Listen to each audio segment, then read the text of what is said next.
Je souhaiterais aujourd'hui partager avec vous un message intitulé « La méthode de croire ».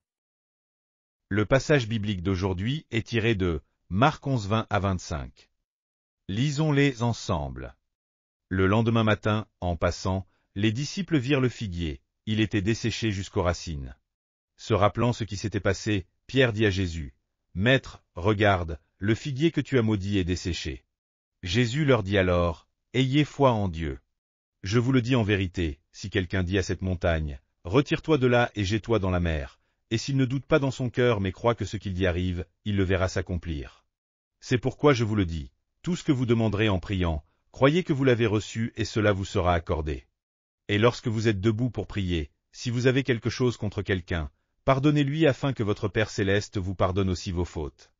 Jésus expliquait souvent les vérités profondes et mystérieuses de Dieu en utilisant des éléments familiers de l'environnement quotidien des humains. Ce principe est clairement illustré dans ce passage. Un jour, Jésus, après avoir passé la nuit à Béthanie, quitta tôt le matin avec ses disciples pour se rendre à Jérusalem en passant par le mont des Oliviers.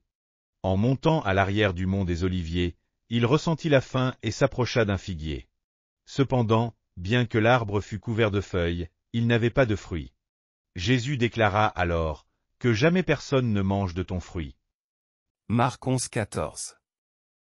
Plus tard, Jésus se rendit à Jérusalem, y enseigna et guérit les malades. Le soir venu, il retourna à Béthanie avec ses disciples pour y passer la nuit. Le lendemain matin, en montant de nouveau par l'arrière du mont des Oliviers, les disciples remarquèrent que le figuier s'était desséché depuis ses racines.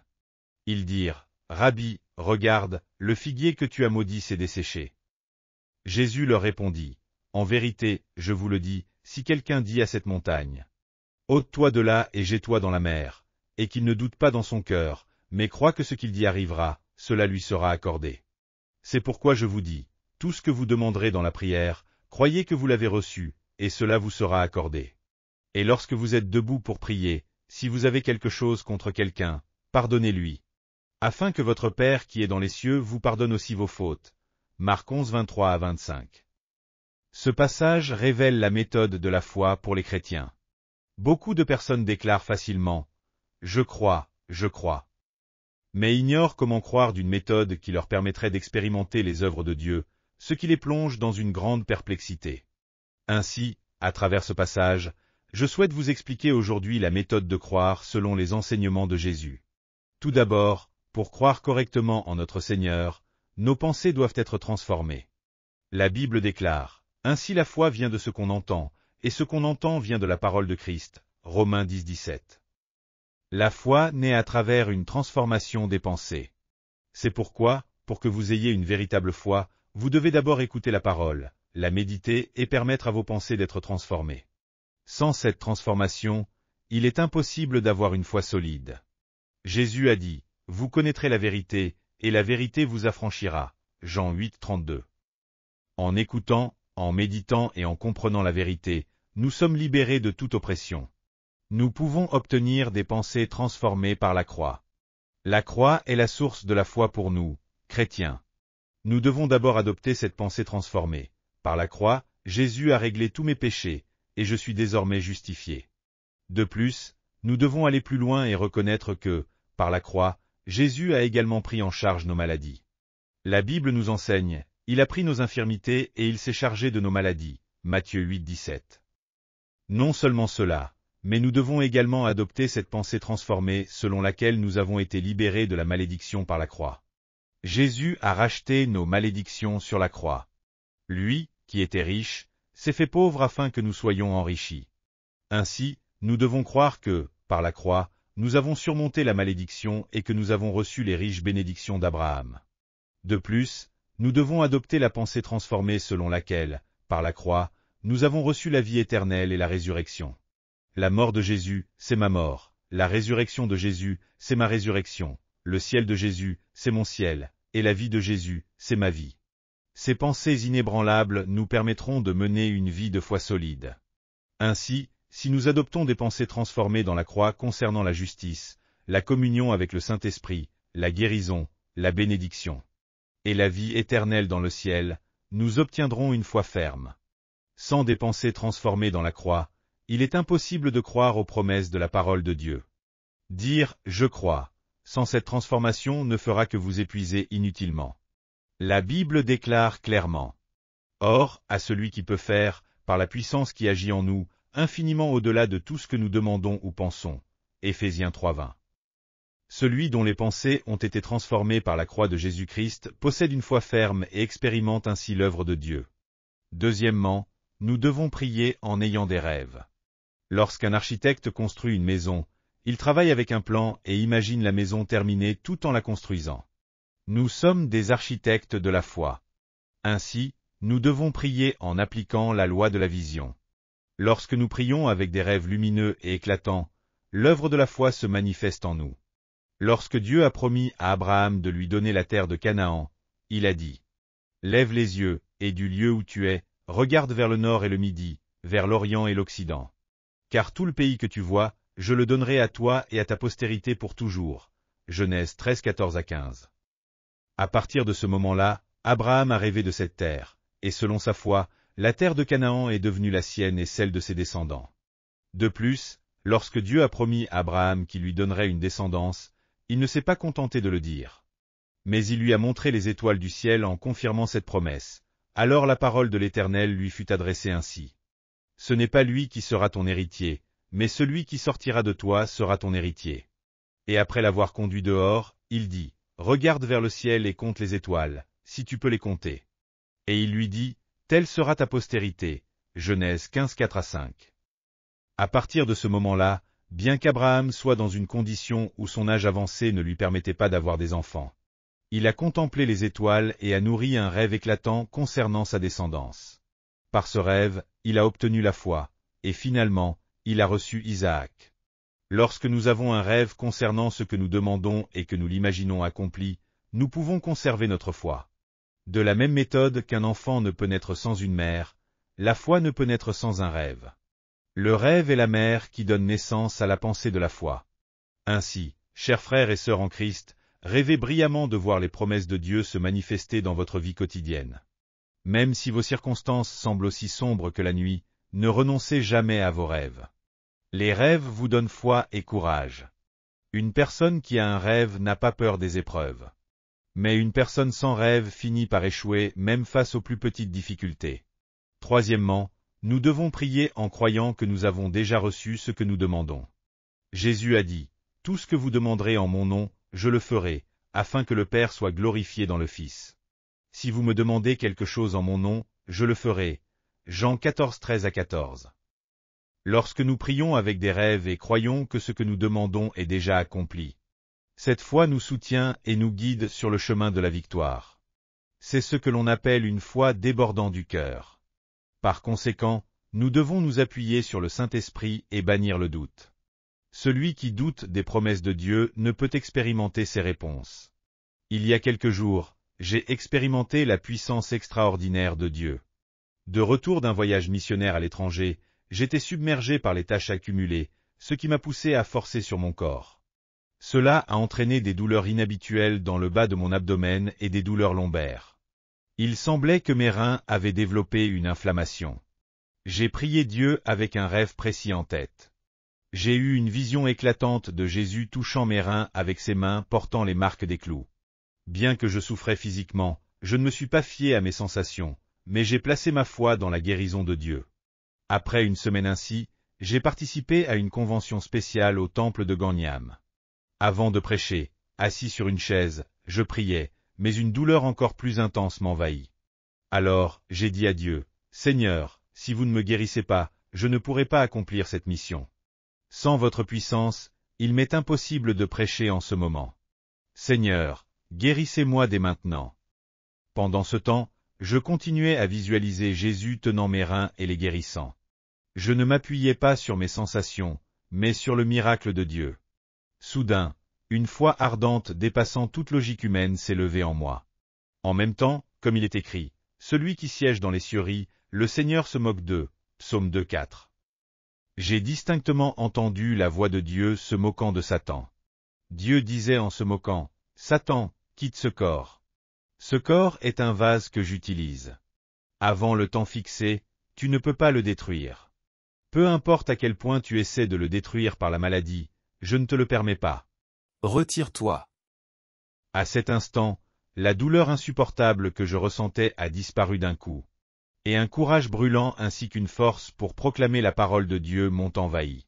Ce jour-là, j'ai triomphé de ma faiblesse qui semblait m'empêcher de prêcher, et j'ai pu témoigner de la parole de Dieu avec assurance. De retour à l'église, j'ai travaillé jusqu'à 2 heures du matin pour préparer le sermon du dimanche, prier, puis me suis endormi. Le matin suivant, je me suis réveillé avec un corps léger, comme si je n'avais jamais été malade. Jésus a dit, « Qu'il te soit fait selon ta foi » Matthieu 8, 13. Les rêves et les visions sont le berceau de la foi. Priez avec des rêves et des visions. Croyez que vous avez déjà reçu ce que vous demandez. Le doute détruit votre foi. Croyez en la promesse infaillible de Dieu, qui est omniscient, omnipotent et omniprésent. Avec une telle foi, vous expérimenterez les miracles extraordinaires de Dieu. Quatrièmement, nous devons comprendre qu'à notre foi s'ajoutent des épreuves. Lorsque nous croyons fermement aux promesses de Dieu, le diable emploie toutes sortes de moyens pour annuler cette foi. Il introduit le doute, crée un environnement de méfiance autour de nous, et exerce des pressions sensorielles sur nos émotions. Ainsi, une fois que nous avons reçu la foi, nous ne devons pas laisser nos cœurs être détournés par nos sensations, notre environnement ou le doute. La Bible déclare clairement, « Garde ton cœur plus que toute autre chose, car de lui viennent les sources de la vie. » Proverbe 83. Celui qui garde son cœur triomphe. Pierre n'a pas su garder son cœur. Lorsque Jésus lui a dit de venir vers lui en marchant sur l'eau, il a cru pendant un moment et a marché. Mais il a perdu sa foi en se laissant distraire par le vent et les vagues, et il a fini par sombrer dans l'eau. Par conséquent, nous ne devons jamais laisser nos cœurs être influencés par nos sensations, notre environnement ou le doute. De plus, nous devons toujours fixer nos regards sur Dieu, qui est la source de la vie, et lui rendre gloire. Si nous continuons à regarder uniquement vers Dieu avec reconnaissance et louange, le diable ne pourra pas nous voler notre foi. La Bible enseigne que ceux qui offrent des sacrifices de reconnaissance expérimentent le salut de Dieu. Psaume 54. La gratitude et la louange rendent notre foi encore plus vivante. Même si quelqu'un a obtenu la foi, s'il commence à murmurer et à se plaindre, il finira par perdre sa foi et tomber dans le désespoir. Nous devons également confesser avec force et fermeté. La Bible déclare, « Car c'est en croyant du cœur qu'on parvient à la justice, et c'est en confessant de la bouche qu'on parvient au salut. » Romains 10, 10. Les paroles ont une influence immense sur la foi. La Bible dit, « Tu es enlacé par les paroles de ta bouche, tu es pris par les paroles de ta bouche. » Proverbe 6, 2. Et aussi, « Tout ce que vous lirez sur la terre sera lié dans le ciel, et tout ce que vous délierez sur la terre sera délié dans le ciel. » Matthieu 18, 18. Le pouvoir de la vie et de la mort est dans notre langue. Si nous confessons notre foi avec vigueur, cette foi devient vivante, mais si nous prononçons des paroles négatives, cette foi meurt. Aujourd'hui, de nombreux chrétiens échouent dans leur foi parce qu'ils se fient uniquement à leurs sensations et disent des choses comme « Ça ne marche pas pour moi. Ça ne sert à rien de croire. Comment une maladie pourrait-elle guérir si rapidement ? Mon environnement n'a pas du tout changé. » Ces paroles négatives tuent leur foi. Nous devons activer notre foi par des paroles positives. Seigneur, je crois en ce qui n'existe pas encore comme si cela existait. Merci, Seigneur, de soutenir ma foi. Je suis victorieux. La maladie a disparu. La bénédiction de Dieu s'est manifestée dans mon environnement. L'ennemi, le diable, ne peut pas me nuire. Ceux qui confessent positivement les miracles de Dieu expérimentent son œuvre. C'est pourquoi Jésus a également dit dans ce passage, « Si quelqu'un dit à cette montagne, « Ôte-toi de là et jette-toi dans la mer », et s'il ne doute pas dans son cœur, mais croit que ce qu'il dit arrive, il le verra s'accomplir. Marc 11, 23. La confession de la bouche, voilà le secret pour s'accrocher fermement à la foi. Cinquièmement, nous devons renoncer à la rancune. La rancune est un obstacle à la foi. Celui qui garde de la rancune devient une proie pour les accusations du diable. C'est pourquoi une personne qui déteste son prochain, son frère, sa femme ou son mari ne peut expérimenter l'œuvre de Dieu. Dieu est amour. La haine vient du diable. Une personne dominée par la haine finit par perdre sa foi. Aujourd'hui, de nombreuses personnes ne reçoivent pas de réponse à leurs prières parce qu'elles gardent leur haine tout en déclarant simplement je crois. Se disputer violemment avec son conjoint et prétendre ensuite attendre une réponse de Dieu est une attitude insensée. La Bible dit clairement, « Marie, vivez de même avec vos femmes en montrant de la compréhension pour leur nature plus délicate. Honorez-les, puisqu'elles doivent hériter avec vous du don de la vie, afin que rien ne fasse obstacle à vos prières. » 1 Pierre 3,7. Les chrétiens doivent être des personnes de pardon. Nous devons pardonner nos maris, nos femmes, nos voisins, et même nos ennemis. C'est en agissant ainsi que notre foi devient vivante. Et ensuite, nous devons avoir un cœur rempli d'amour actif. Lorsque nous pratiquons un amour actif, l'œuvre de la foi se manifeste de méthodes puissantes. Ainsi, chers fidèles, soyez non seulement des personnes qui pardonnent, mais aussi des personnes qui aiment. Votre pardon et votre amour seront une force puissante pour libérer votre foi. Pardon et amour, c'est précisément ce qui rend notre foi plus solide. Lorsque nous prions pour bénir nos ennemis, Dieu conclut les enseignements sur la foi en disant « Et lorsque vous êtes debout pour prier, si vous avez quelque chose contre quelqu'un, pardonnez. Afin que votre Père qui est dans les cieux vous pardonne aussi vos fautes. » Marc 11, 25. Je vous bénis au nom du Seigneur afin que, par le pardon et l'amour, vous obteniez une foi vivante et meniez une vie victorieuse. Que devons-nous croire et comment devons-nous croire? Nous pouvons maintenant répondre clairement à cette question. Nous ne disons pas simplement « je crois » sans réflexion. Nous croyons en la parole promise de Dieu. Nous prions en regardant les rêves et visions basés sur une pensée transformée par la croix. Nous prions en croyant que cela se réalisera. Nous continuons de prier même face à des épreuves sans nous décourager. Nous prions en pardonnant et en aimant notre prochain. Voilà notre méthode de foi. Nous croyons que le Dieu vivant est avec nous, en ce moment même, par le Saint-Esprit, et qu'il nous conduit sur le chemin de la victoire. À vous qui ne croyez pas encore au Seigneur, ne voulez-vous pas, à cet instant, partager cette foi avec nous? Prions tous ensemble. Dieu vivant, notre Père. Nous vous remercions pour votre grâce qui veille sur nous. Chaque fois que nous pensons à la croix de Jésus, nous sommes bouleversés par cet amour. Nous désirons, dans cette grâce rédemptrice de la croix, expérimenter un changement de pensée. Que le Saint-Esprit agisse parmi nous en ce moment. Faites-nous abandonner les vêtements usés du sentiment de culpabilité, du désespoir, de la défaite et de la malédiction, pour revêtir des pensées créatives, positives et saintes. En ce moment, nous désirons recevoir la foi juste que Jésus nous a enseignée. Nous voulons vivre une vie victorieuse avec cette foi. Nous savons bien que nous ne pouvons obtenir cette foi par nos propres forces. Nous dépendons uniquement du Saint-Esprit. Que le Saint-Esprit nous guide sur le chemin de la foi. Nous prions au nom de Jésus. Amen. Alléluia. Avez-vous reçu beaucoup de grâce à travers la parole? Je vous bénis de tout mon cœur au nom du Seigneur pour que vous soyez de plus en plus armés de la parole de Dieu et remplis du Saint-Esprit, afin que vous meniez une vie victorieuse dans ce monde. Si vous avez aimé cette vidéo, n'oubliez pas de vous abonner à la chaîne, d'activer les notifications et d'appuyer sur le bouton « J'aime ». Cela nous aide beaucoup à préparer plus de vidéos remplies de grâce. Et aussi laissez vos sujets de prière dans les commentaires. Notre équipe priera avec vous devant Dieu.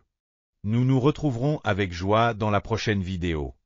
Que Dieu vous bénisse grandement.